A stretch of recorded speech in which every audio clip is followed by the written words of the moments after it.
You know, everybody's kind of, they don't have enough range to poke him from a distance. So I kind of like Dynamics' draft here a bit better. I mean, Afreeca do have a lot of pick potential throughout the mid-game. They do have a lot of laning power, especially with Spirit being able to deny a lot of jungle camps from the Trundle, as is per usual with his speedy jungle clear. But I don't know what a teamfight looks like that they're going to win up against Team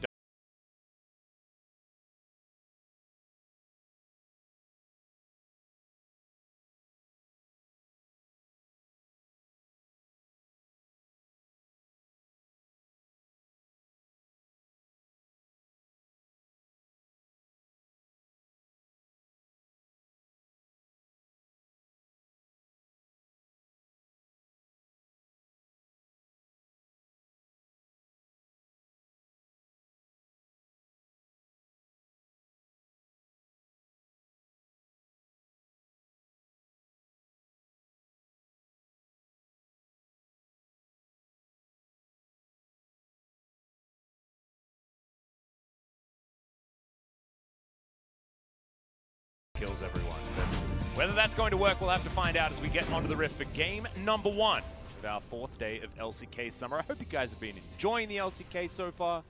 We started a little bit later than the other regions, but that's because we had a lot of aggression to get out. It's been really bloodthirsty here in the LCK. Yeah. For the beginning, I think that MSC did have a big effect, and we heard a lot of the players actually talking about the fact that, you know, they're going to take the more aggressive LPL style. Well, we haven't perfected it yet, because there's been some odd decisions made. But I like that we're trying to move it in at least a forward-facing direction, you know? It's a slow-moving train. That's what the LCK has always been, I suppose, in terms of meta shifts. But certainly they have adopted the new style of meta over here, and it has been quite nice. I think Afreeca have a little bit more room to get more aggressive in their comp, whereas I think Team Dynamics can kind of sit back and let 200 Years do his thing. Yep. They can also soak aggression very well with a composition like this. A lot of inbuilt sustain into the entire top side of the map, and then deokdam will have that late game insurance policy, but we'll just see whether the Nautilus Aphelios is going to be okay in this lane, because Ezreal Yuumi is certainly going to be able to effectively poke out a melee support in this matchup. But you don't pick this for lane, right? You pick the Aphelios Nautilus just to have a lot more utility as the game goes on, a little bit more insurance. So let's see how deokdam's going to do down here alongside GuGer. That was, I've seen hitboxes on the dredge line hit in moments like that before. So I almost think that GuGer was robbed there, based on the expectation for a dredge line. Yeah, they're very skinny champions on the other side. That count on the book is not very big. One thing I noticed in the runes is that we had a lot of sorcery tree, but no scorch. Yeah, there was a lot of storms gathering. Not a single person. And we had like 5 or 6 people with that one. And level 2 is going to be hit here. Yep, hitbox absolutely in. And then the exhaust onto Ben. Mystic offering a lot of damage back, but it's a good trade here for Dynamics. Interesting when you talk about trading at this situation. Yes, there's Severum, so there is going to be some lifesteal, but if you're going sustain versus not as much sustain, those sort of trades are always going to favor the sustain bot lane. Yeah. So you can see Mystic already back to full health.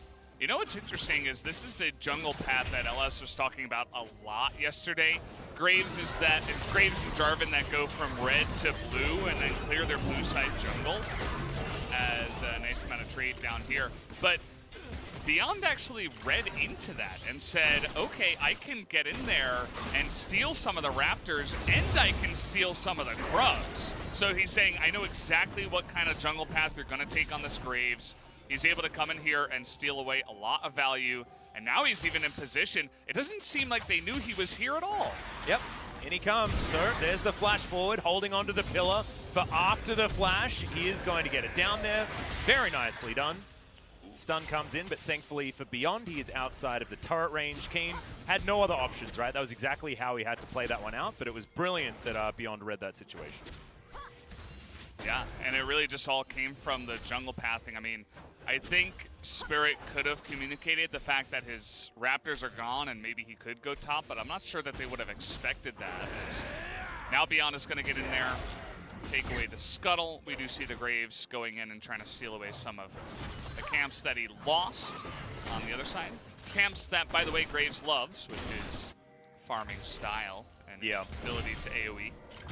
And we'll be able to transition very easily into the bottom side Rift Scuttler, so still farming very well, but Beyond also doing the same thing. It's actually really interesting, Beyond versus Spirit, two players that have been playing in the LCK alongside one another for a really long time. Of course, Beyond formerly on MVP, and we've spoken about this matchup, I swear, for like 4 years. Yeah. It's really cool to have that one back again. Fly versus Kuzan, another matchup through the ages. Certainly former teammates, Kuzan playing on Gen G, but before that it was Fly versus Kuzan in more of a Kuzan on the Jin Air side of things. But very cool. Yeah. Did you see the call was picked up here from Kiin up against the melee matchup of the Aatrox? He's actually going to get ahead after this wave. The gank does help. We'll see if they'll go for a follow-up gank, but it's not the easiest person to gank, or the champion, I suppose I should say, in the Kennen. And outside of that, everything is just going very, standard, slow. We're all just farming it out, and that feels really nice for the side of Team Dynamics. I think that in the late game, they're going to have a pretty nice advantage with this Aphelios and the amount of, support that they do have for this champion. And a lot of the weight in this composition is definitely onto deokdam, but he's proven that even though he's a young player, that he can actually handle that pressure and carry pretty well from the EDC position.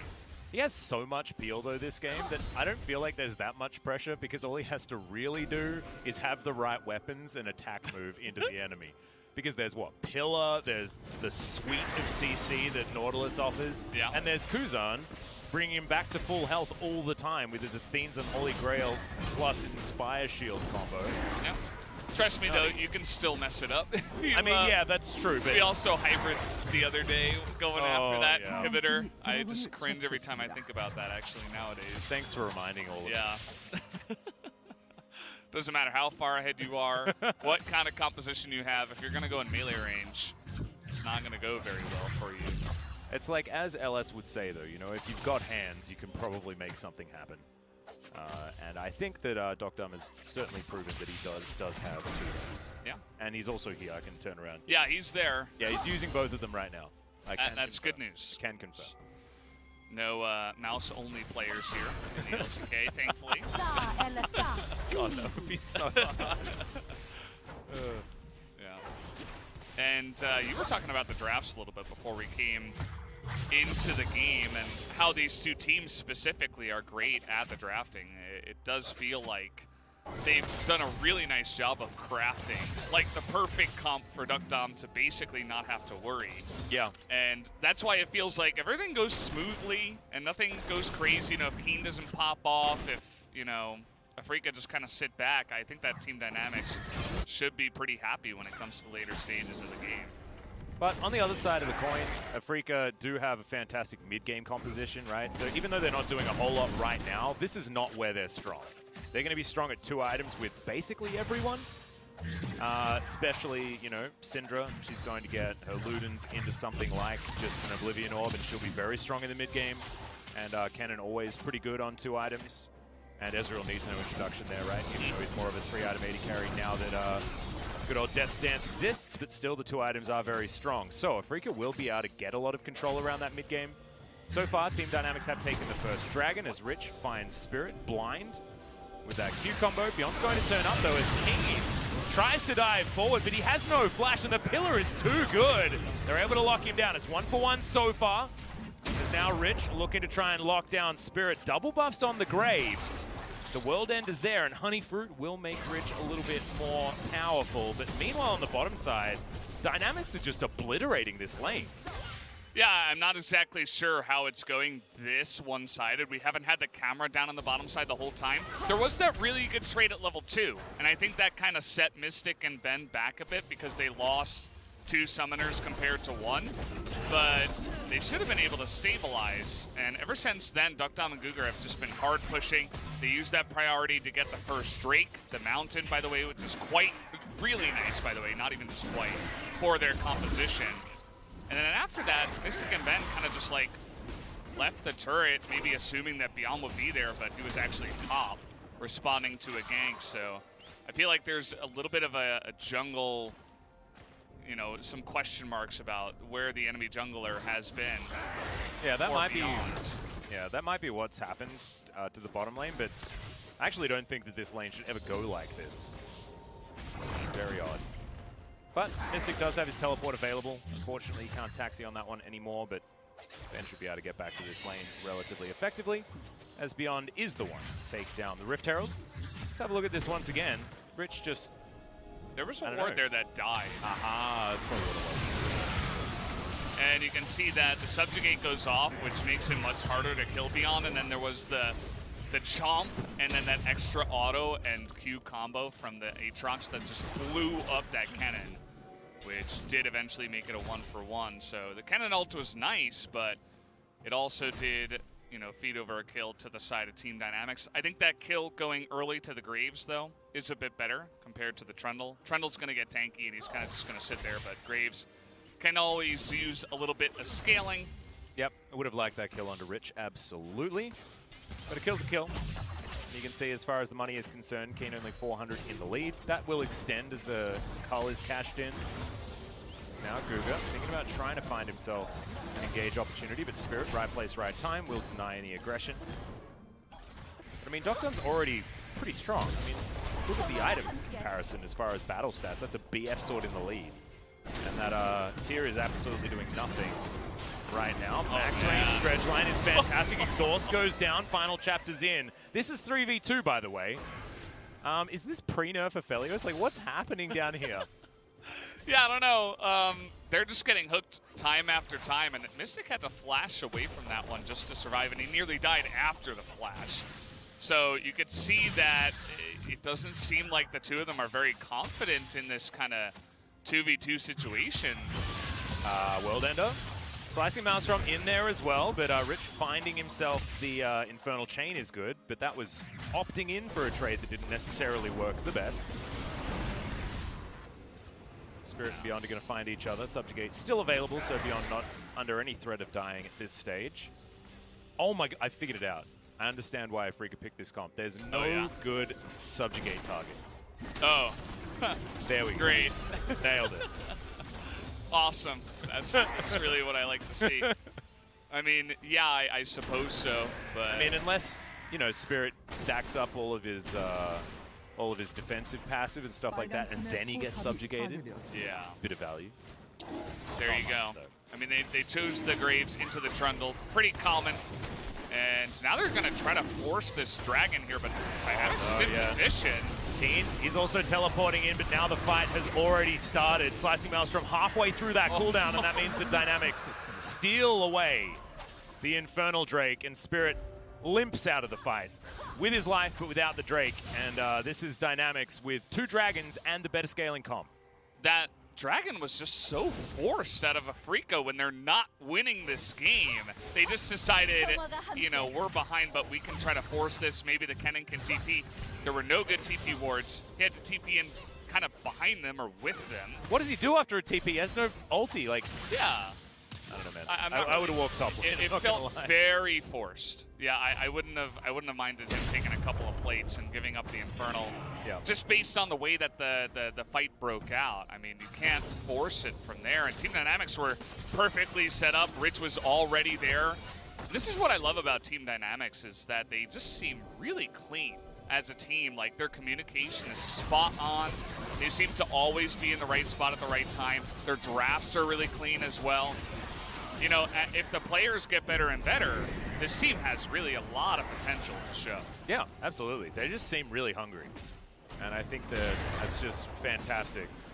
Especially given the fact that sometimes you can have teams like this that really start to flounder with nerves and things like that. But they've got Rich, they've got Kuzan, they've got GuGer, and beyond. Like, 4 of these players have massive amounts of LCK experience. Yeah.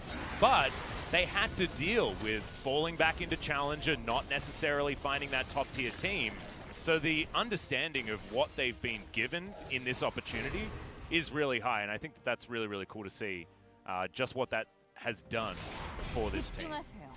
Yeah. It's a very exciting team. I'm really glad that they're in the LCK for sure. And they're showing it here once again in game number 1 against Afreeca. I mean, we didn't talk too much about the mid lane, but Karma against Syndra is just so fun. It's such a wash. It's such an easy item build for you to just go Athenes, Mercs, and Syndra is never doing anything to you. He also has Unsealed Pelvic, by the way, so he can get Barrier, Exhaust, anything really. He's never dying, ever. And he's going to get awesome farm. And the fact that he's doing a great job, and also their bot lane won really hard because of just straight up 2v2 play that was unaffected. Is insane. It was unaffected by the jungle as well. I mean, that's massive. That's 2v2. That's just being better in a 2v2. And I think everyone knows just how busted Yuumi is. Paired with Ezreal, it's also very, very frightening. Like, that is not how this matchup should go, by the way, guys. It's just, I guess they got outplayed. GuGer certainly hit a lot of fantastic hooks during that lane, but the feeling that even that shouldn't have been that bad is now we're going for a 4-man siege here on the mid lane, and Mystic and a Cat, not sure what they're going to be able to do there. As, they're just going to lose this outer turret. Not enough wave clear, and Afreeca look lost. Yeah, they are definitely not on the same level as Team Dynamics in terms of their macro play right now. Team Dynamics are always one step ahead of the play, doing the right thing. Bringing down their top laner for the Infernal fight. They're grouping up for the take of the mid-tier turret before even Shirley was taken. And Afreeca's like, I don't know, I'm kind of just going to sit off by myself and farm and let this go down. And I feel like the Syndra this game is going to be behind for the majority of it. She's only really got one good target in the Aphelios, which will be good eventually. But, you know, you were talking about that mid-game comp. That still does stand, but how far behind can they afford to get here? Not too much further, to say the least. I actually feel, even with the fact that Dynamics now having 2 dragons, a lot of the time a mid-game comp is powerful because you can stack those drakes and you can abuse the power of a dragon soul on top of all of those extra stats because your composition is just better early. Afreeca have absolutely not done that. I mean, they're 1 kill away from being perfect gamed against the better scaling comp. So you can imagine that even mentally right now, it's a real rough situation for Afreeca, because I'm sure they're well aware that things are not necessarily just going to naturally get better. In fact, it's quite the opposite. Yeah. Thankfully for them, it is just the Cloud Soul, but Cloud Soul, I feel like it's not so bad for their team. I feel like there's a lot of very nice ults on their side, and they would love to be in position more so than anything else. The ults, most of them seem a little bit too long to, you know, spam a couple in a fight. Rich might get caught out here. Let's see how he reads that positioning. That was a little bit suspicious, and immediately he's like, no, I'm out of here, sorry. Yeah, Rich's spidey senses are, like, really good, by the way. Yeah. I mean, you don't become the faker of HOTS by not having some kind of, like, 6th gaming sense, right? And Rich is beginning to show that more and more. And look at this. The rest of Team Dynamics read the situation as well. They put Shirley towards the bottom side of the map. She's going to headbutt her way to victory. Kiin should be able to take her down before she... Oh, no. That is a disaster, actually. Now there is a clear inroad for Dynamics towards the bottom side. deokdam in the mid lane with the Severum Calibrum. It's not the Calibrum. It's the Crescendum. Too many C guns. Yeah. 2 of them. Yeah. And actually, like, this is the best if you're, like, in a fight short range, and then if you actually just add Calibrum instead of Severum, then that's the best. You're going to do the long range stuff, so I guess they're the ones that we talk about a lot of the time. Yeah, Gravitum is that's insane for, like... The Ash Varasult. Yeah, it's like in the early to mid game, you can just root 2 members or 3 members. We saw them try to dive in Aphelios yesterday, and it was just hilarious. Yeah, that was when Death stunned 3 people. Yeah. Something like that. He got away, and then they gave up 3 kills just like that. I think they still lost that game. They did lose that game. Somehow. There we go. deokdam is rolling pretty well as far as the guns are concerned. Currently ready to get some fights happening. But look at the vision control. This is beautiful from Dynamics. Look at that. Like, this is like what I would say was like old quintessential T1 vision, which is where you push up your control ward line over time as you put on pressure to your opponents. Still happening. Flash out from deokdam though is respecting Kiin a lot. Spirit takes a lot of damage though, as Graviton will stun him up, but not quite enough to do too much.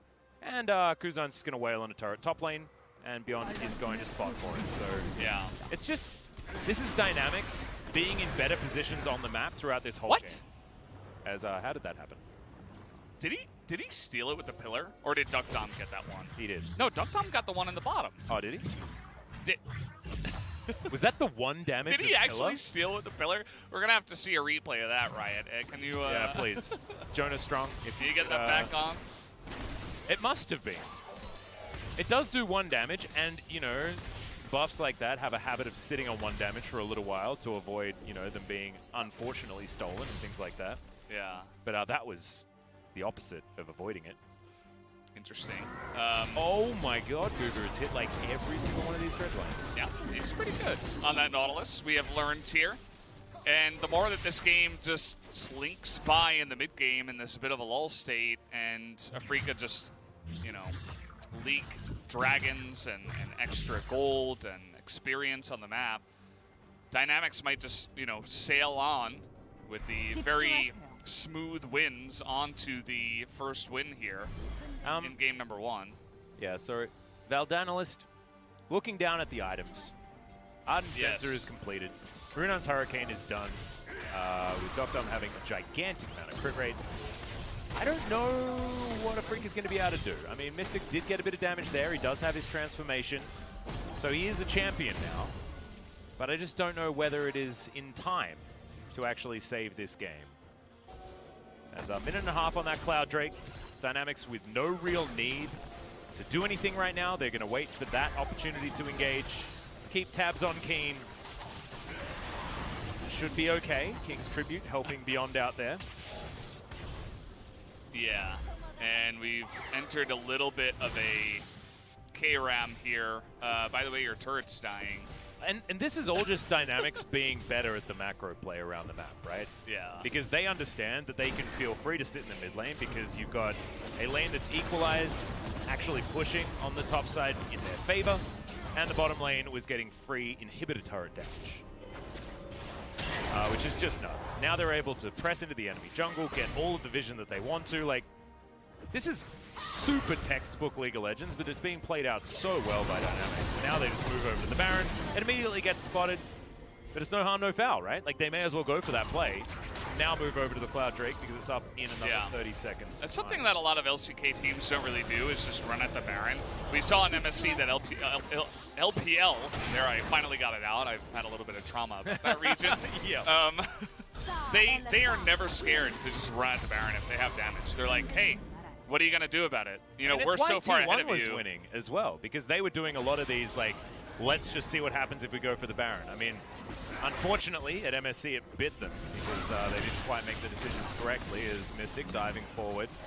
Mystic is so desperately trying to get damage that I think it's going to eventually picks Kiin out from the backline as now Beyond diving forward. Kiin does get a decent ulti as the final chapter's brilliant. deokdam's going to go down though, and Kiin somehow survives. Rich right in amongst it, but they're missing all of that extra damage.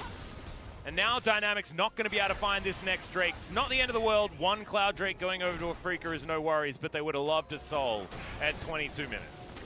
That was actually a great play by Kiin to flash immediately on the Aphelios. I'm not sure why deokdam was so far down the lane, just ready to get picked. So you were talking about the pick potential on Afreeca's comp. It's like, you get out of position, they still have a couple of items, and you're not super tanky.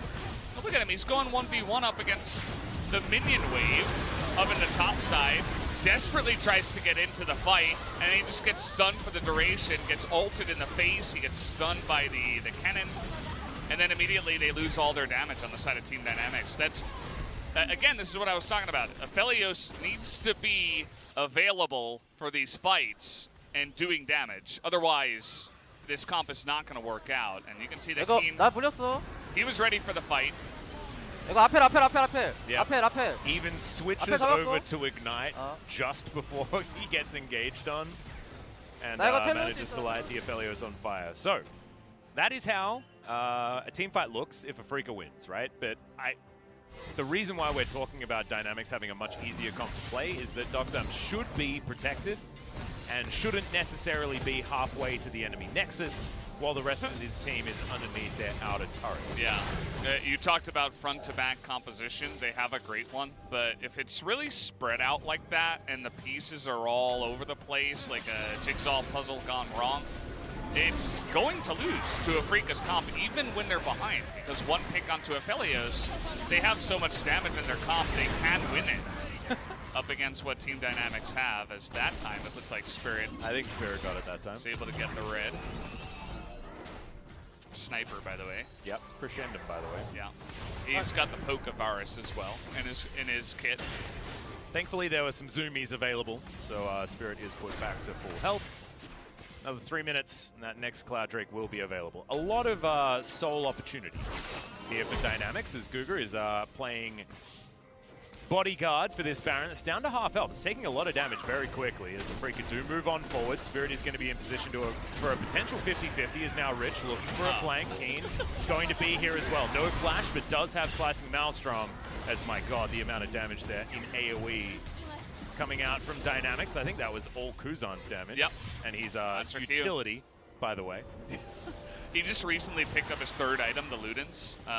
It's one of the amazing things about Karma is Kiin is taking a lot of damage here. Yep. Pillar actually fantastic at making sure that the Infernal Chains arm. And they've zoned them out here. They're going to be able to get in here and take down the mid-tier 2. I think without a hitch, although that smoke screen, very nice. He's going to put a stop to that. Yep. Kiin also denied a flank there as Rich moves on into the jungle. But still, not actually able to get too much done here. Another 2 minutes, and then Afreeca are going to have to dance around this dragon yet again. Pressure certainly still on this Afreeca squad. Yeah, they need to get something done now. I think trying to go for a good fight around the Cloud Soul is not a bad idea. Even though the Cloud Soul isn't amazing, you don't necessarily want to give it for free. I think they'll have a better chance before the Cloud Soul gets thrown over to the side of Team Dynamics. So try to get some vision down, try to get some wards, and maybe go for a Kennen flank where you can find the Aphelios in the backline. Notice Kiin has Exhaust, so yeah, he could definitely, if he gets in position with the teleport, he could just get right on top of the Aphelios, exhaust him, and reduce all of that damage. Also potentially make Rich a little bit less of a nuisance as well and allow the rest of his team to focus a little bit more on locking down deokdam if he can. I'm looking at his items though, and I think that Kiin really needs, like the reason why he's just in side lanes for this entire period of time is he needs Void Staff to really maximize his damage in the next team fight. Yes, you look down the line and you're like, there's not a lot of magic resist necessarily being intentionally built up, but there's Merc Treads there, there's a Hex Drinker now on deokdam. There's enough. Oh yeah. There's enough to make that Void Staff very crucial, as you were mentioning. The Hex Drinker, I think, is a great choice by the Aphelios. I think he has enough damage against the relatively squishy members of Afreeca, but you're just trying not to get burst down by Syndra Kennen like you did in that last fight. If you can solve that and then lifesteal your way up to 100 in a couple of autos like Aphelios does, then you're going to be fine. You're going to be winning the team fights. Well, Rich is going to find himself a Control Ward as Cloud Drake will be up in another 15 seconds. Another dredge line is fantastic as the exhaust goes down onto Mystic. Rich finds the back line of that exhaust we were talking about is used on him as he then goes for the escape. And this is what the Dynamics comp wants to do because their AoE healing is quite large with Inspire augmented by the Athene's Unholy Grail. And Afreeca, they're the poke comp, but they're getting poked. As Rich just decides that he wants to solo himself a Dragon Soul.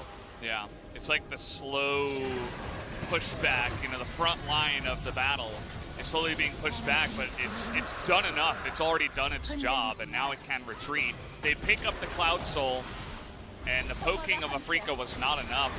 It stopped deokdam from getting right into the middle of the fight because Syndra, actually Fly was doing a great job of zoning him out with multiple orbs and always threatening that stun ult combo and having Kiin, you know, flash and immediately get on top of him. But as you mentioned, I mean, Team Dynamics still won the fight because they got the objective they were looking for in that one. And now with Cloud Drake, Cloud Soul rather, they can can move on to the Baron fights and future fights even stronger. And faster. Yes. As well. Much faster. But Cloud Soul is no joke, movement speed, great stat. It's not the strongest of Dragon Souls, of course. In fact, it would be pretty comfortably the weakest, but still very good. As that Void Staff, just too little too late, unfortunately, for Kiin, as he just goes back and purchases it now. Yeah. Well, Atlas, I feel like we're back in tip-top LCK shape. 1 kill every 10 minutes. We're about to cross that marker in 30 seconds.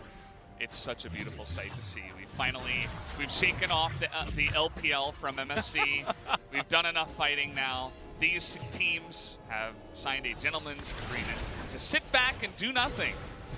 And as we mentioned before, this is great for Team Dynamics. I mean, the pick potential, it's good, but eventually deokdam, he's got the, he's building up the items to eventually stop this. And you can see the Baron is getting lower and lower. I think they're just going to get it here. The Graves not there on time. Yep, all too easy as in goes Rich from the backside as well. Nothing Kiin can do as Mystic Arcane shifting backwards. He's going to keep himself alive as they do take down Rich. But the Baron has been taken, and now there is 200 years of damage worth bearing down on them. One of the first Dredge lines I've seen miss, actually, and that's going to get GuGer's flash out as well. As somehow this outer turret top lane is still up, and Dynamics can head underneath it. I'm so fast. I know, it's see silly. him run away from them, and it's like, oh, actually, we can't catch that guy. You press Moonlight Vigil and then just sprint. Yeah. He looks like Jin after a fourth bullet. True. Very true. As we're gonna take a look at this quote-unquote fight. As we did have a couple of deaths at least. It was actually closer than we would have imagined. Kiin got in there first though, and Kuzan took the brunt of the damage. The only thing here is that deokdam isn't really getting effective autos off. And you can see he misses a lot of his skill shots, gets stunned here. So they were thinking, okay, maybe we can take a fight after we get the Baron. But it doesn't really work out, and because of the shields, the Cloud Soul, the Aphelios, he's just able to sprint away from them like he's just laughing at them, waving goodbye. And they get the Baron. It's great. I think Aphelios should probably go Death's Dance next, and he's eventually just he's going to become a monster in these later game fights that I don't think Afreeca is going to be able to handle. It's going to be very difficult to take him down, absolutely. More of Malmortius is almost completed. Unless he turns that 12 Field Warhammer into that Death Stance like you were talking about, may as well sit on just a Hex Drinker. To be honest, unless he's going to go for full slot efficiency. Does depend on how much money he has when he goes back next. The Morello's effect. Yeah, exactly. We've got Kuzan building towards his Rabadon's Death Cap. After that, it's just going to be disgusting. The amount of healing and shields that's going to come out of this guy. I talk about healing not because there's really all that much in his kit, apart from personal healing with Mantra W, but with Athene's certainly does help out, not to mention the added health packs you do get from the Arc Center. So, I don't know, man. This is looking very, very scary for Afreeca. And I think that Karma is just really, really strong as a champion. Yeah. It does make a lot of these siege moments very, very impressive. Kuzan's currently on the top side. Dynamics are just trying to utilize this Baron in multiple lanes, break down this turret. Beyond's pillars have also been really good this game. But you can see GuGer taking a lot of damage here as Kiin looking for an opportunity. True Shot Barrage does do a lot of work. Afreeca have pushed them away for now. Team Dynamics do a great job of knowing when exactly they can fight and when they cannot. They know that deokdam's heal flash is down, and so is Karma's. I mean, they've lost a lot of summoners from the last fight. Meanwhile, on the side of Afreeca, they have pretty much everything here except the Kennen flash. You have to swap that over to the Ghost. They say, okay, we have Baron, but we can't really break the base if Afreeca play it well, because if we make one mistake, if we move forward a little bit too much, then we're probably just going to lose a big team fight, and that's not worth it. So even though the Baron push looks kind of weak, I think it was the right play for Team Dynamics in that moment. You don't want to give Afreeca a massive influx of gold right before this Elder Dragon fight, which is going to be the main objective coming up here in 30 seconds. Yeah, certainly going to be a better opportunity to fight for Dynamics, of course, unless Beyond falls down. Fly is going to find a stun. Unleashed Power comes in, but yeah, that's barely did any damage there at all out of the Syndra, unfortunately for him. Rich. Beyond still has his ulti available, actually. And now going to be going back up to full health with his Warmogs. Now deokdam frontlining here, gets a cheeky auto attack there onto Kiin. Just looking for his opportunity. Flash has now been put back on. And Afreeca have one more fight in them. And it's all about Kiin and what he can do to lock up the backline while the rest of Afreeca focus down their targets. Can Dynamics actually utilize deokdam here as another dredge line comes in? Moonlight Vigil out as well. There's the final chapter Beyond. Very, very low, but GuGer, he's very tanky. And now Rich does find Kiin, stops him from getting into that back line as Afreeca look like they're not ready to fight right now. They're just trying to bide their time for the best opportunity. That was a lot used to not get much. You know, you're basically hitting tanks. Beyond has Warmogs. He's fine to take that huge damage. Oh, Kiin in trouble though. Does go golden. Now Mystic gets caught up with another one. Moonlight Vigil comes out as all of the ultimate cooldown reduction is just insane. Calibrum. Yep, everything's just super balanced here over on the Aphelios side of things, but this Elder Dragon is going to make things a whole lot worse.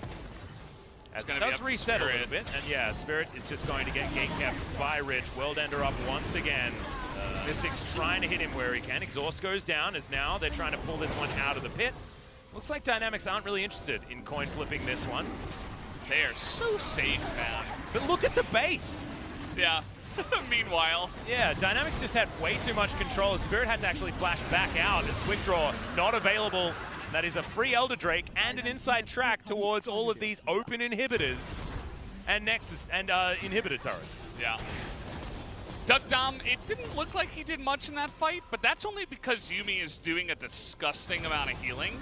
He did over 6,000 damage in that last one and single-handedly zoned 4 members of Afreeca in that fight. He's picked up the death stance. He's basically full builds now, and I think the timer is up here for Afreeca. I'm really not sure what they can do, especially up against Elder, and now Baron. That is going to be coming in here pretty free for Team Dynamics. We talked about this yesterday, how Syndra's not great into a lot of tanks. Well, she's really not great into a lot of tanks plus Karma. I feel like Fly has been doing a really great job at trying to facilitate picks for his team's pick comp, but eventually the Syndra is falling off. It's falling off hard. He's desperately trying to get a death cap. Death cap. I keep thinking about Death Stance. It's such a great item. And he wasn't even able to pick up the Void Staff either because he went Morello's, and there's now a huge amount of MR on the side of Team Dynamics. So it feels like the Syndra's really doing nothing at this point in time. Ooh, Dredgeline barely missing on a Mystic there as this inhibitor goes down for free. Top one has respawned, and that one probably likely to go down pretty soon too, as it looks like Dynamics going to play this one by the book. Currently ahead, 11,000 gold. And Afreeca only have a Cloud Drake as far as objectives to talk about. Shelly and Shirley both went to Dynamics. They now have the Cloud Soul. They have 2 Barons. They had an Elder Drake, which still is active for another 30 seconds. This is most definitely going to be the end of the game here. Afreeca's comp never really got off the ground, especially not when it needed to. As look at how quickly these Nexus turrets fall down. Spirit getting zoned out by Rich. His famous Aatrox. And these Nexus turrets, they just don't stand a chance. Beyond, down to about half health here as Rich is trying to do what he can. Fly gets flashed on by the Aatrox. Oh my god, just walks away. Cool guys don't look at explosions. And speaking of explosions, the Nexus is